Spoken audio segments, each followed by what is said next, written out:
केदारम हिमवत पृष्ठे डाकिन्याम भीमशंकरम। भीमशंकर नाम के भगवान का ज्योतिर्लिंग है। आजकल तो विवाद चल रहा है। विवाद क्या चल रहा है कि असम के मुख्यमंत्री ने यह वक्तव्य दिया है कि हमारे असम प्रदेश में भीमशंकर नाम का ज्योतिर्लिंग है, और महाराष्ट्र के मुख्यमंत्री कह रहे हैं कि नहीं नहीं, पूना के पास हमारा भीमाशंकर ज्योतिर्लिंग है, असम में कैसे हो सकता है। तो ये विवाद आजकल चल रहा है, इसलिए आप लोगों को हो सकता है विवाद के कारण ही सही भगवान भीमाशंकर का स्मरण हो रहा हो। कभी कभी विवाद आदि भी अच्छे होते हैं, कम से कम ऐसी चीज़ों का स्मरण तो करा देते हैं, नहीं तो लोग भूले रहते हैं। कहते हैं कि जो कामरूप प्रदेश है ये असम में ही आता है, और शिव महापुराण के अनुसार कामरूप प्रदेश में ही भगवान भीमशंकर निवास करते हैं। अन्य पुराणों में अन्यत्र जहाँ पर भी द्वादश ज्योतिर्लिंग का उल्लेख आता है वहाँ पर सह्याद्री पर्वत का उल्लेख है, और वो सह्याद्री पर्वत उधर ही पूना के आगे ही शुरू होती है श्रृंखला, सह्याद्री श्रृंखला।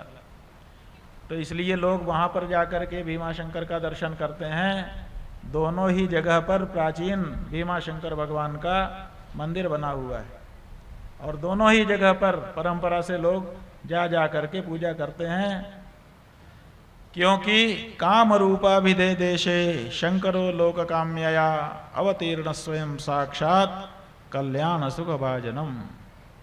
काम रूप नाम के प्रदेश में भगवान शिव ने स्वयं अवतार धारण किया, माने स्वयंभू प्रकट हुए लोक कल्याण के लिए। क्या ऐसा अवसर आ गया था जिसके कारण उनको अवतार धारण करना पड़ा? तो बताया कि वहां पर एक भीम नाम का बहुत बड़ा राक्षस रहता था, धर्म कार्य के प्रति विद्वेष रखता था, लोगों को बहुत परेशान करता था। दुखद सर्वभूतानाम, कोई ऐसा था नहीं जिसको उसने न सताया हो। ये जो भीम नाम का राक्षस था, ये कौन था जानते हैं? ये कुंभकर्ण और करकटी का बेटा था। कुंभकर्ण आप लोग नाम सुन ही चुके हैं, रावण का भाई कुंभकर्ण। तो ये कुंभकर्ण की पत्नी का नाम था करकटी।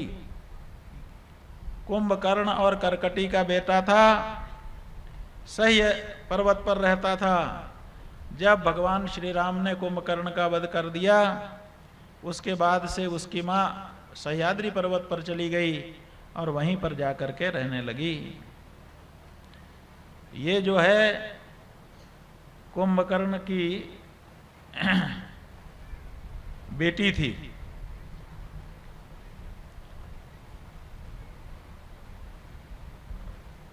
और बाद में ये नहीं, कुंभकर्ण की पत्नी बनी, असल में ये थी विराध की पत्नी, खर दूषण विराध पद पंडित।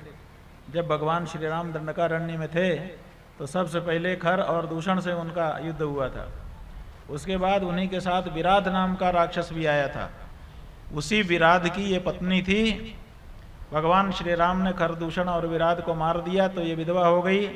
ये अपने पिता के पास चली गई सह्य पर्वत पर, और वहीं पर किसी दिन कुंभकर्ण पहुंचा और कुंभकर्ण ने इस करकटी के साथ बलात्कार किया, जिसके कारण ये भीम नाम का बेटा उत्पन्न हुआ। इसलिए कुंभकर्ण का भी बेटा कहा जाता है और विराध का और करकटी का भी बेटा कहा जाता है। ये बहुत ही धर्म विरोधी था। इसके मन में ये बात बैठी हुई थी कि हमारे पूरे परिवार को राम जी ने नष्ट कर दिया, इसलिए राम और राम से संबंधित जो भी हैं भगवान विष्णु आदि सब के मंदिरों को हम ध्वंस करेंगे और सबके प्रति द्वेष का भाव रखेंगे। तो इसीलिए धर्म ध्वंस कर था। धर्म जहाँ पर भी धर्माचरण हो रहा होता वहाँ पर ये पहुँच जाता था और पहुंच करके युद्ध करने लगता था। तपस्या की, तपस्या करके जब देवताओं ने कहा क्या चाहते हो, कहा राम से, विष्णु से युद्ध करने के लिए मैं शक्ति चाहता हूं। लोगों ने कहा कि देवता से लड़ने के लिए देवता से ही शक्ति मांग रहे हो, ये कैसे हो सकता है। कहा हमको तो वही चाहिए, जिसको जो चाहिए वो मिलता है तो उसको प्रसन्नता होती है, बाकी संसार दे दो तो उसको प्रसन्नता नहीं होती। इसलिए हमें जो चाहिए अगर दे सकते हैं तो दीजिए। ब्रह्मा जी गए, उन्होंने समझाया बेटा किसी और तरह से कुछ मांग ले। तो कहा ठीक है, हमको अप्रतिम बल दे दीजिए, हम जिसके साथ युद्ध करें उससे ज़्यादा हमारा बल हो जाए, ज़्यादा हो जाएगा तो हम उससे जीत जाएंगे।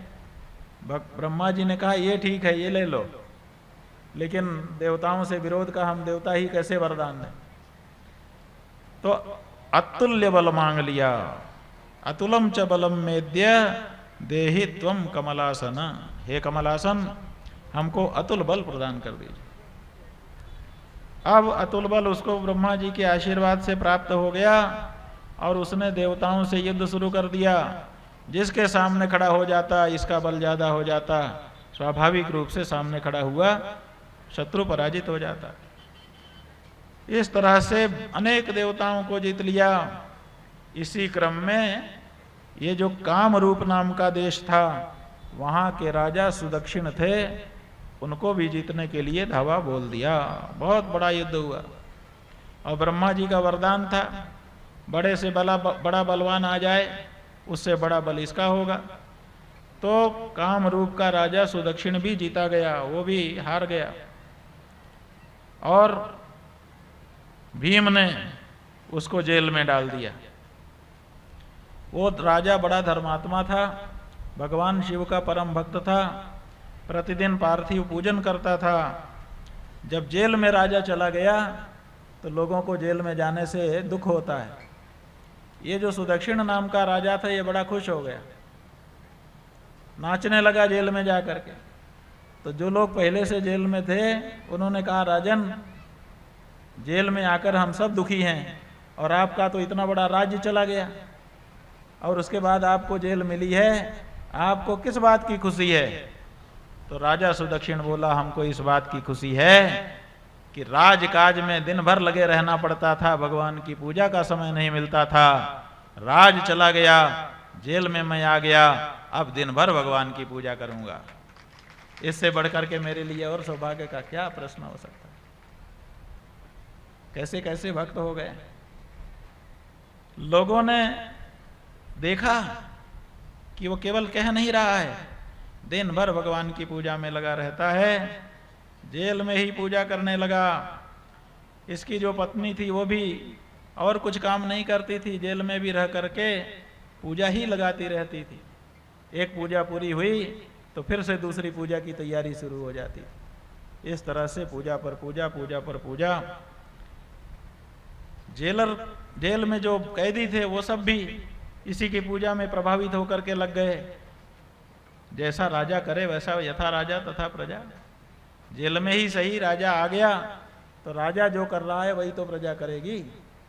तो सारे जेल के कैदी भी भगवान की पूजा करने लगे।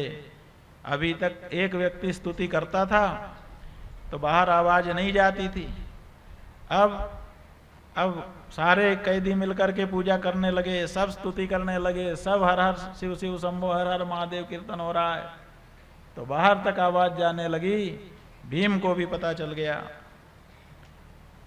कि कुछ हो रहा है। उसने दूतों को भेजा, जाओ जेल में पता करो कि ये काहे की आवाज आती है। दूतों को भी अच्छा नहीं लग रहा था, वो भी राजा भीम के ही स्वभाव के थे।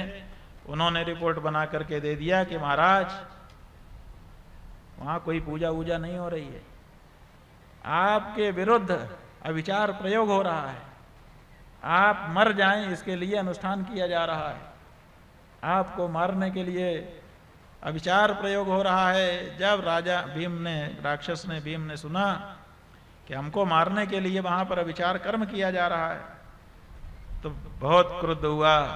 किसी और को भेजने की जगह खुद ही जेल में पहुंच गया और कहने लगा बंद कर। नहीं कहा, नहीं तो फिर इसी समय तुम्हारा सिर काट लिया जाएगा। राजा ने सोचा कि भगवान रखवाला है, अगर उसको रक्षा करनी होगी तो इससे भी कर देगा, और अगर रक्षा नहीं करनी होगी तो हम बाथरूम में फिसल करके गिर जाएंगे, वहीं हड्डी टूटेगी, मर जाएंगे। अगर हमको मरना ही होगा तो कहीं मर सकते हैं, लोग कहाँ कहाँ नहीं मर जा रहे हैं।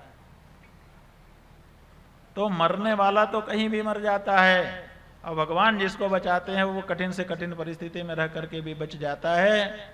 इसलिए मुझे डरने की जरूरत नहीं है, मेरा हरि है मेरा रखवाला, भगवान शिव मेरी रक्षा करेंगे। इसलिए निर्भीक होकर के उसने उत्तर दिया कि ये जो पूजा छोड़ने के लिए महाराज आप हमको कह रहे हैं, ये संभव नहीं है।